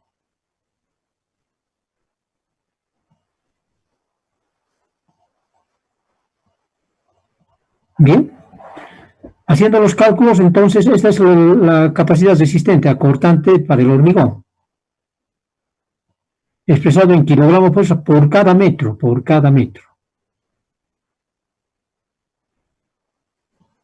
Miembro izquierdo, BU. ¿Cómo calculamos BU? Aquí, cuando estábamos haciendo mención a qué cantidad de carga o de transmitida por la losa puede tomar cada uno de los 4 apoyos, y teniendo en cuenta, además, en este tipo de losas, cuando las condiciones de apoyo son idénticas, la mayor cantidad de la carga se orienta hacia las vigas mayores, como estamos observando. ¿Es verdad o no? El área con el cual están relacionadas estas vigas es trapezoidal, mayor a estas rectangulares como carga absorbida por las vigas de menor longitud. Y bajo esta representación gráfica, este conjunto de franjas de losa apoyadas sobre las vigas mayores y que le transmiten la mayor cantidad de la carga, prácticamente aquí están ocupando toda el área en este sectorcito. Por aquí, por ejemplo, solamente le corresponderá esta parte, ¿no es cierto? Bien, centramos la atención en esto. Vamos a utilizar en la dirección de mayor trabajo para este tipo de losas una franja de losa unitaria. Y la vamos a considerar como una viga simplemente apoyada, como estamos observando. Y para esa viga simplemente apoyada sujeta a carga uniformemente distribuida, Q. La carga calculada para la losa, la carga por unidad de superficie, pero para la franja de losa por 1 multiplicamos. Entonces, multiplicándose por 1 ya está linealizada la carga, por 1 metro. Determinamos las reacciones equivalentes a calcular las fuerzas cortantes en las secciones extremas. QL en medios, ¿no es verdad? Y este es el resultado. Es la resistencia requerida, por lo tanto. De acuerdo al análisis, en las secciones críticas se presenta este valor de fuerza cortante. También expresado en las mismas unidades, kilogramo fuerza metro.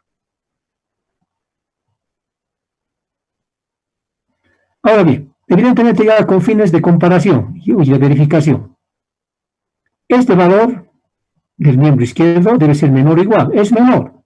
¿Por qué?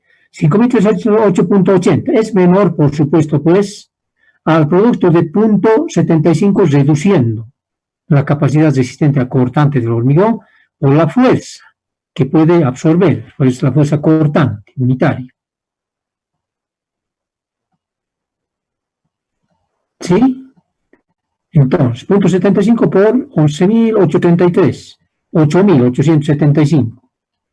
5.300, por supuesto, es menor a 8.875 y verifico.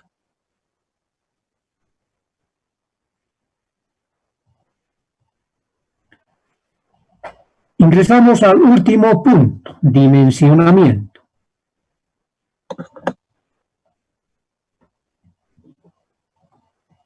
Prácticamente es un cálculo similar al que hemos efectuado también para la losa en una dirección. Adoptamos el método de diseño a la rotura, el método de diseño por resistencia, que nos presenta el ACI 318.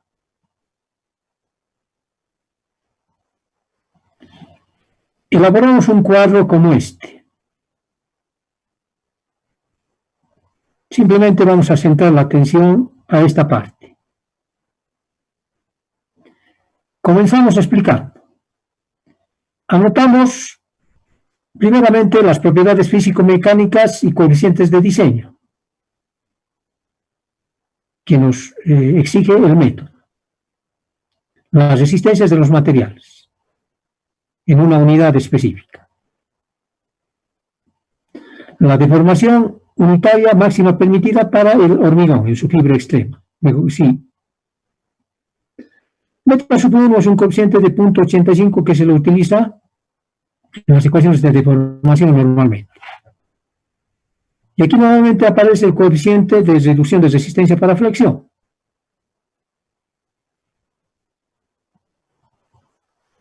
Luego, otra información referida a las dimensiones de la sección transversal para el elemento examinado. Peralte 17 centímetros. Los peraltes efectivos para las dos direcciones, de sub I y de sub S. Tomando en cuenta un ancho unitario, una franja unitaria de los 100 centímetros, y las cuantías máximas permitidas, menor, o límite mejor dicho, la mínima y la máxima, calculamos el requerimiento mínimo para una franja unitaria en cuanto a armadura y la cantidad máxima permitida.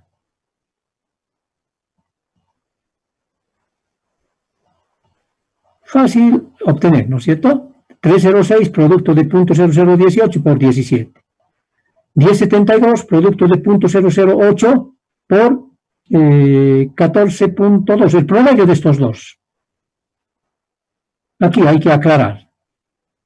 Cuando estamos calculando el área máxima que nosotros en el diseño estamos estableciendo, voy a incorporar a la estructura, el cálculo de esta área se da multiplicando la cuantía máxima por un valor de D, ¿no es cierto? De D. Como tenemos dos valores de D, en esta parte lo que se hace normalmente es utilizar el valor promedio entre los dos.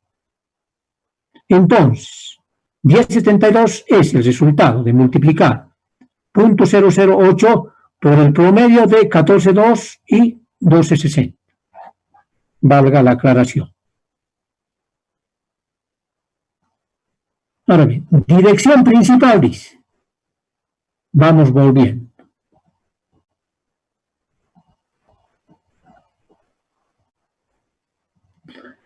Dirección principal.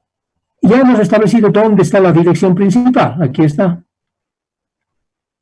Principal, horizontal, horizontal, y le vamos a asignar de sub i 14,2. Horizontal, estas dos vigas. ¿No es verdad? Bien. Principal, horizontal entonces.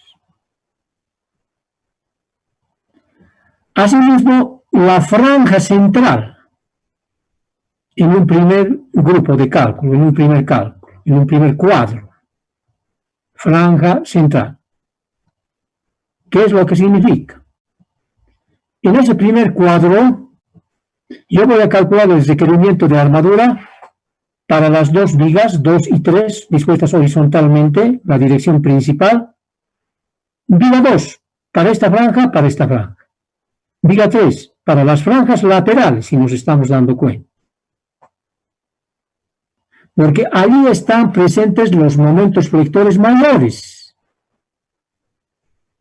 Si nosotros comparamos con lo que ocurre con las franjas de columna, la mayor cantidad de los momentos que le correspondía tomar a la franja de columnas está siendo absorbida por la viga real contenida.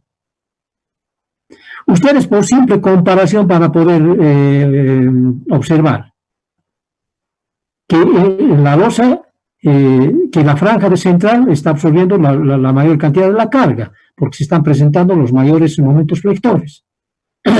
Esto es lógico, porque para un panel, o en un panel, si nosotros observamos la deformación bajo flexión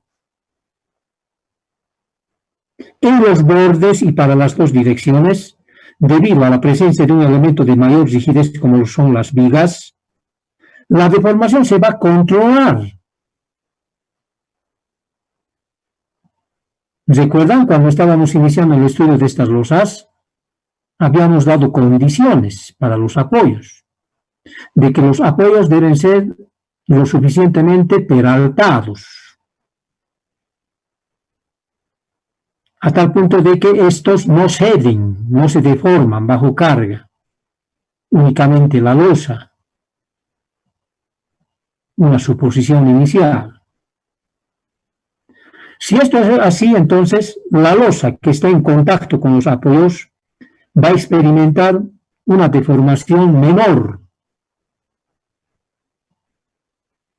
comparativamente a esta parte central, allá donde están las franjas centrales. Franjas centrales. En este nuestro panel, por ejemplo, en este panel, si comparamos, aquí está la franja central, franja de columna, porque está en contacto con el eje de columnas, ¿sí? Momento positivo, en la franja central tenemos dos valores. Bueno, solamente compararemos esto. Bueno, estamos en nuestro panel. A ver, para evitar confusión. El momento positivo, franja central, 6.295. Franja de columnas, 4.026.80. ¿Sí? Momento negativo, franja central, aquí está franja central, 8.500. Franja de columnas, 5.400. Debido a aquella característica que hemos explicado en cuanto a la deformación, por supuesto, sin apoyo, entonces la parte central va a experimentar más deformación. Si hay más deformación, los momentos flectores también serán mayores en magnitud, y el requerimiento de armadura también debe ser mayor. Esa es la lógica. A partir de aquello se justifica cómo estamos nosotros, separando valores de momento y agrupándolos en cuadros. Dirección principal, horizontal. Franja central, allá donde supuestamente se hacen presentes los momentos flectores mayores. para las dos vigas idealizadas de la franja central, mejor dicho, en la dirección horizontal, la viga A y la viga B, o dos treces, ¿no? Perdón. Aquí está. Viga 2 y viga 3. Secciones A, AB y B.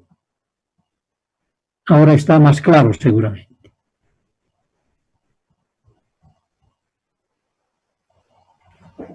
Sección y eje. Sección A, AB y B para la viga A, mejor dicho, para la viga 2, y sección A, AB y B para la viga 3.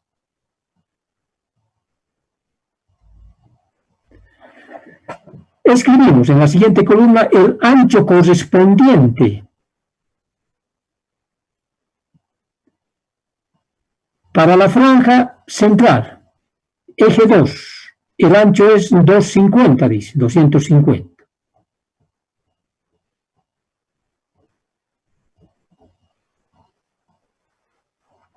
Dos. Franja central es la suma de 1 más 1,50. 1 más 1,50.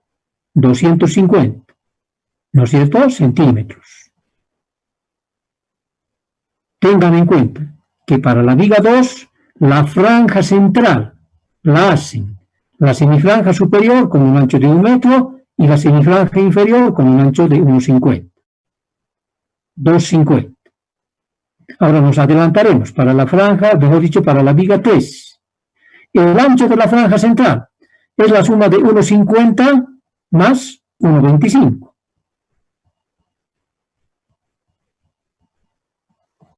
Y eso es lo que estamos anotando aquí. Los anchos de la franja central, no de una semifranja únicamente. Ahora bien, a esta parte de la losa, ¿qué valor de peralte efectivo le corresponde? D sub I, ¿no es verdad? 14,2 centímetros. Es la dirección principal. Siguiente columna. Anotamos el valor del momento flector presente en la franja central para cada una de sus secciones. La viga del eje 2, 697, 6200, 7000.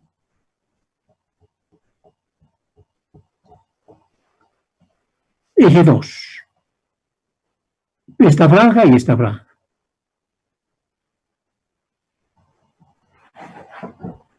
7000. 6000 y 697.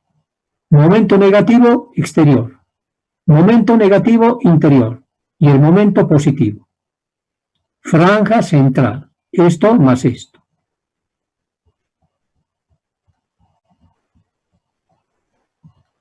Ahí están esos valores.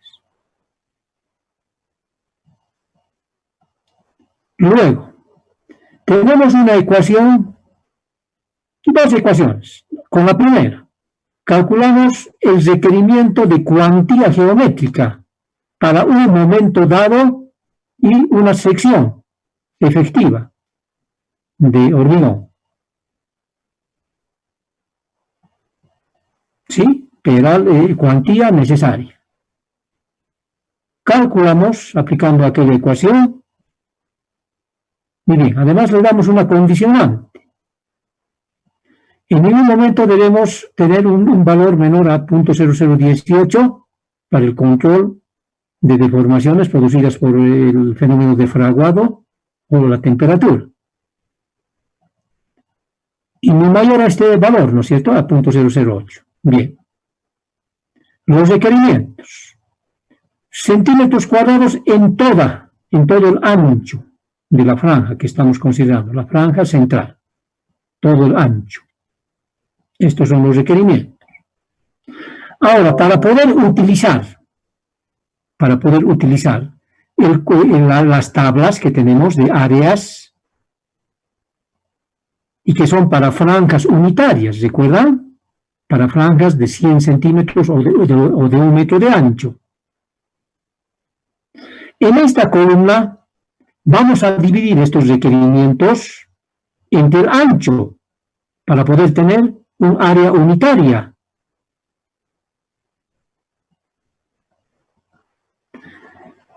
Aquí no es necesario porque si hemos obtenido este valor, adoptado este valor mínimo para la cuantía, entonces directamente pues como requerimiento del área por unidad de longitud, adoptamos este, ¿no es verdad? Este, aquí está.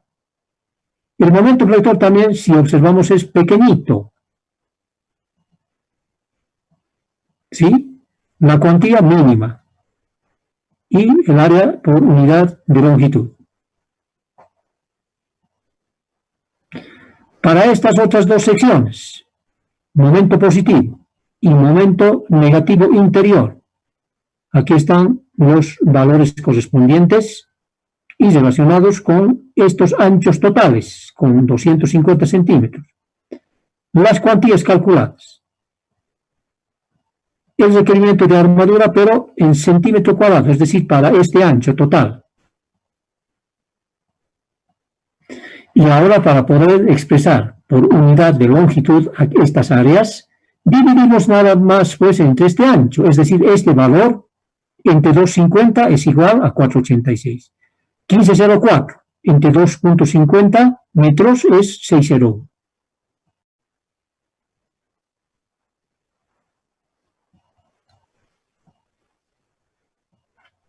¿Sí?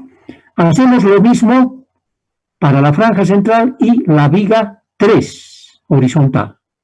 En sus secciones A, momento negativo exterior, AB, momento positivo, y B, momento negativo interior.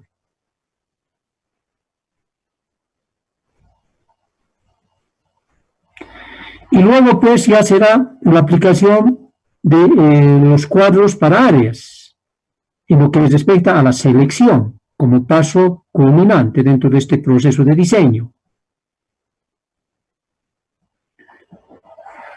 En la dirección principal hemos explicado lo que el diseño del refuerzo para la franja central. Franja de columna. Menores requerimientos. A la vista están los menores requerimientos. Dirección secundaria, la vertical. Para las vigas A y B. Sus secciones 2, 2, 3, 3. Para la dirección secundaria. Es esta. 2 vigas, A y B. Secciones de flexión 2, 2, 3 y 3.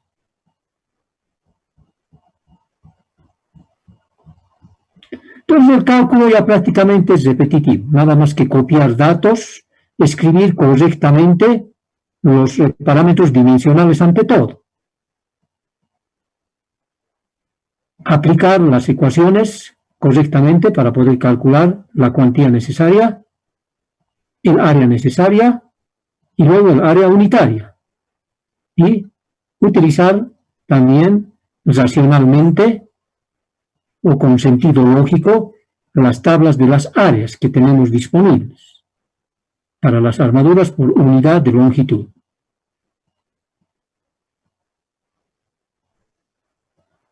Bien, preguntas que tengamos hasta aquí. Es suficiente la explicación de este cuadrito, que lo hemos hecho con más amplitud. Los otros tres ya prácticamente son operaciones repetitivas. Simplemente lo que ustedes tienen que hacer es observar estos valores, de dónde los hemos obtenido. Momentos, todos los momentos están aquí, para las dos direcciones. Dirección secundaria, vertical, dirección horizontal, principal.